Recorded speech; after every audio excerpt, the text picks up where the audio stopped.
Mari kita mulai series baru, dan kali ini kita akan bahas mengenai manajemen Microsoft 365. Dan hal yang pertama dan paling basic yang akan kita mulai, itu adalah manajemen user di Microsoft 365. Sebelum itu, jangan lupa Anda subscribe channel ini untuk Anda bisa mendapatkan notifikasi ketika ada video-video terbaru dari channel ini. Sudah? Oke. Bisa dibilang, manajemen user dan license di Microsoft 365 merupakan hal yang basic dan sangat kepake across all application di Microsoft 365. Pada video ini kita akan belajar mengenai bagaimana kita membuat user, kemudian juga bagaimana kita mengallocate license, dan lain sebagainya. Oke, yuk kita mulai. Kita mulai dengan kita buka Microsoft 365 Admin Center. Kita ketikkan URL di sini admin.microsoft.com. Pastikan Anda login menggunakan Microsoft 365 Admin Account ya. Untuk manajemen user, ada di sisi kiri, yaitu di bagian user dan active user. Di sini kita akan bisa melihat list user yang aktif atau yang ada di tenan kita. Untuk membuat user, kita lakukan add user. Oke. Pertama-tama masukkan first name atau nama depan dan last name atau nama belakang ya. Nah, ini akan memunculkan display name yang gabungan depan dan belakang. Kemudian kita masukkan username. Apa itu username? Username ini adalah alamat email ya yang akan digunakan oleh user untuk login. Misalkan di sini adalah Claudia, ya. Nah, Anda bisa menggunakan domain manapun yang sudah terasosiat atau sudah terverifikasi ke tenan Anda. Untuk mengenai verifikasi domain kita akan bahas di video selanjutnya ya. Nah, kemudian setelah kita memutuskan username, kemudian kita setting apakah kita mau buat passwordnya otomatis ya, jadi nanti dibuatin oleh sistem atau kita mau ketik sendiri. Untuk simplifikasi di sini saya biar dibuat oleh sistem aja ya. Nah, kemudian ada opsi di sini, require user to change their password when they first sign in. Nah, ini bagus kalau misalkan Anda pengen user itu harus menggunakan password yang mereka ingat gitu ya. Karena kan kalau tadi atau kita buatin sendiri, bisa jadi usernya lupa ya, karena itu adalah preferensi kita atau preferensi sistem. Nah, kalau di sini bisa memaksakan untuk user pada saat pertama kali login, dia mengganti passwordnya ke password yang dia mudah ingat. Oke. Nah, di sini kita uncheck aja ya. Terakhir ada opsi mengenai send password in email upon completion. Ini gunanya adalah akan mengirimkan username dan password yang kita buat saat ini ke alamat email yang dituju ya. Kita uncheck aja dulu. Kita next. Nah, di sini kita akan melakukan product allocation ya. Nah, pada tenan ini saya punya sekitar 25 Microsoft 365 E5 ya. Saya cek aja sini. Oke. Kemudian juga Anda bisa mencek beberapa produk yang Anda butuhkan untuk user ini. Nah, kalau kita lihat di bagian bawah sini, ini ada apps. Nah, gunanya untuk apa? Gunanya untuk kita bisa melihat satu persatu. Kalau yang di atas ini kan adalah paket ya. Microsoft 365 E5 itu adalah paket ya. Sedangkan di bagian dalamnya ada bagian dari paket itu. Misalkan ini ada Power BI Pro, di sini ada Microsoft 365 Apps ya. Kemudian juga ada Exchange Online dan lain sebagainya. Oke. Nah, untuk simplifikasi kita biarkan aja menggunakan satu license atau kita sekarang coba dua license ya. Nah, kita bisa mengcek multiple license untuk user ini. Selanjutnya kita ketik next. Nah, kemudian di opsi selanjutnya adalah mengenai role user. Role user ini adalah kita akan memutuskan apakah user ini hanya sebagai user biasa atau dia punya akses admin ya. Yang tertinggi itu adalah global admin ya. Disarankan maksimal 5 user di dalam satu tenan. Oke. Untuk contoh ini saya biarkan dia menjadi user biasa. Nah, kemudian kita bisa tambahkan di sini profile info. Profile info seperti title atau jabatan dari user, departemennya, kemudian nomor teleponnya, kemudian juga kotanya dan lain sebagainya.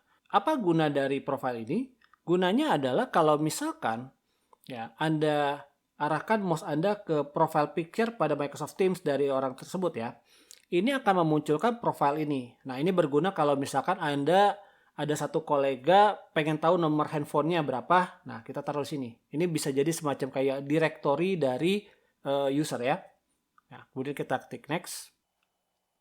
Oke, ini summary yang akan kita buat. Kita klik finish. Oke, user sudah selesai kita buat. Sekarang mari kita simulasi login menggunakan user ini. portal.office.com. Oke, nah kita login menggunakan account tadi, claudia@sagia.my.id. Kemudian masukkan passwordnya. Kita sign in. Oke, akan ada opsi ini. Kita klik yes. Nah, ini experience awal ya. User pertama kali login ke Microsoft 365. Oke. Nah, tentunya kita sudah membuat user ini, mailboxnya juga udah jadi ya. Misalkan untuk akses mailboxnya, kita ke Outlook.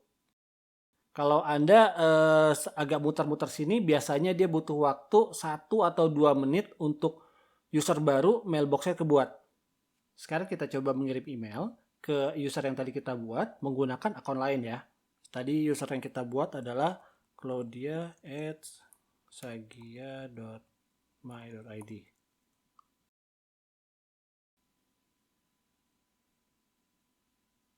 Ya, emailnya sudah masuk ya. Nah, di sini user yang tadi kita buat sudah menerima email dan kita bisa coba mengirim balik ya.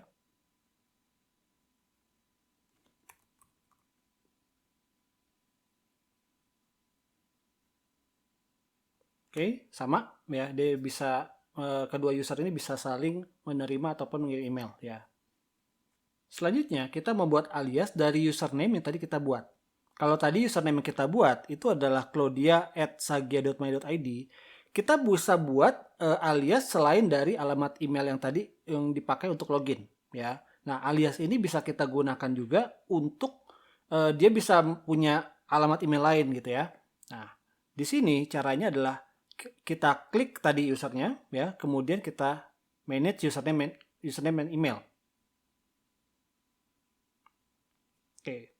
Kita bisa membuat alias sebanyak mungkin ya terhadap user account yang sekarang kita mau edit ini.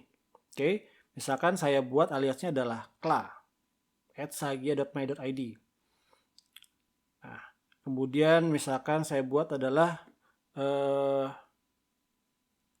Claudia Latisha. Oke. Save change.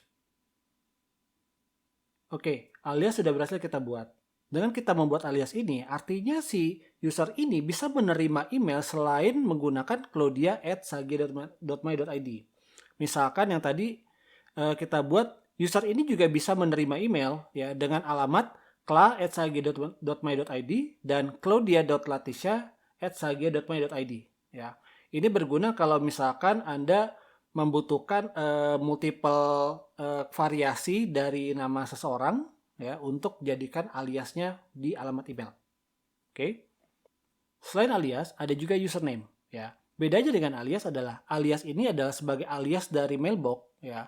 Nah, salah satu dari alias ini akan kita gunakan untuk login ya. Nah, itu disebut sebagai user principal number atau UPN. Oke. Atau sebut juga sebagai username. Nah, untuk kita bisa mengganti username, ya kita buat dulu tadi aliasnya, kemudian kita klik sini, manage username and email. Oke, nah kita bisa pilih salah satu dari alias yang kita buat atau kita bisa tambahin lagi di sini. Nah, misalkan kita mau ganti primary email address atau user principal name ini ke salah satu alias yang tadi kita buat. Kita pilih ke kla@sagia.my.id. Kita klik titik 3 ini, cari change primary to this. Nah, kemudian kita klik save change. Oh ya, be careful ketika Anda mau mengganti user principal number ini ya, karena ini berimpact ke URL dari OneDrive Anda. Sekarang kita coba login menggunakan user yang tadi kita ganti username ya. Sekarang kita coba menggunakan account yang lama. Microsoft 365 mereject login ini, dibilang tidak ada account ini. Ya, kenapa? Karena kita username-nya sudah ganti ke yang baru. Nah, oke. Oke, selanjutnya bagaimana kalau Anda mau mengganti alokasi license dari user ini? Misalkan license-nya ini mau diganti ke yang lain, atau kita mau remove sama sekali license yang dialokasikan ke user ini. Caranya adalah kita pilih user ini ya, kemudian kita klik license and apps. Anda bisa cek atau uncheck license yang akan dialokasikan atau deallocate dari user ini. Oke, kita deallocate license-nya misalkan semuanya. Kita save change. Kita selesai mengdeallocate atau menghapus license dari user ini ya. Dan sebagai catatan, apabila ada data misalkan email atau beberapa file ya, itu akan di-keep di Microsoft 365 selama sekitar 30 hari sebelum itu dihapus ya. Jadi ketika Anda mau deallocate license, pastikan ada license pengganti ya. Kalau enggak, dalam waktu 30 hari license-nya datanya akan dihapus. Oke, misalnya kita balikin lagi license-nya, kita save change ya. Nah, selanjutnya adalah gimana kalau saya mau biarkan user ini datanya ada seterusnya, ya biarin aja license-nya ada, tapi saya nggak mau dia login. Oke, misalnya ini berlaku untuk user yang dia resign, tapi saya mau keep dulu datanya sementara. Oke, caranya adalah kita block sign in. Nah, ketika kita block sign in ini, user ini bakal dia terblokir untuk sign in, walaupun dia masukin username password, dia gak akan bisa sign in. Oke.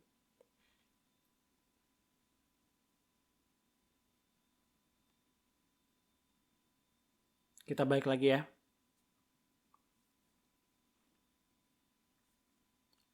Nah, dari profile user ini bisa kelihatan di bagian atas, sign in is blocked. Ini akan memperlihatkan atau menjadi indikasi bahwa user ini terblokir untuk sign in ya. Misalkan saya balikin lagi. Nah, selanjutnya ini sesuatu yang menarik. Kita bisa men-set manager dari si user. Gunanya apa? Apabila Anda mau melakukan approval pada Power Automate, ya, dia bisa membaca langsung user ini manajernya siapa, sehingga dia nggak bingung siapa yang melakukan approval terhadap user ini. Ya, misalkan approval cuti, approval reimbursement, dan lain sebagainya. Gitu ya. Untuk kita men-set manajernya, kita klik ke bagian account ini. Ya, tentu sudah terpilih dulu ya. Kemudian di sini kita set manager. Nah, ini ada pilihan manager. Misalkan kita set manajernya adalah Sagi. Oke, kita save change. Nah, Anda bisa pelajari mengenai yang Power Automate tadi di video yang ada di atas ini. Ya, ini untuk approvalnya. Tapi ketika approval membutuhkan manager, nanti kita bisa bikin videonya lagi. Sekarang kita balik. Oke, itu tadi mengenai bagaimana basic management user di Microsoft 365. Sebagai bonus, kita akan bahas juga mengenai Azure Active Directory. Nah, untuk mengakses Azure Active Directory, dari Microsoft 365 Admin Center, kita klik Show All. Nah, di sini ada bagian bawah Azure Active Directory. User-user yang tadi kita tampilkan atau tadi kita buat, sebenarnya itu ada datanya itu tersimpan di Azure Active Directory. Bisa dibilang Azure Microsoft 365 Admin ya, untuk manajemen usernya belakangnya ini itu adalah Azure Active Directory. Oke. Sekarang kita lihat user yang ada di sini. Nah, ini exactly same dengan list user yang ada di Microsoft 365 Admin tadi. Oke. Nah, saya ambil contoh. Kalau kita mau melihat salah satu user, misalkan saya ambil di sini adalah Sukmadiki. Saya bisa melihat si Sukmadiki ini profilnya, ya, termasuk kalau user ini loginnya kapan dan di mana, apakah dia berhasil login atau dia gagal login. Caranya adalah kita ke sign in logs.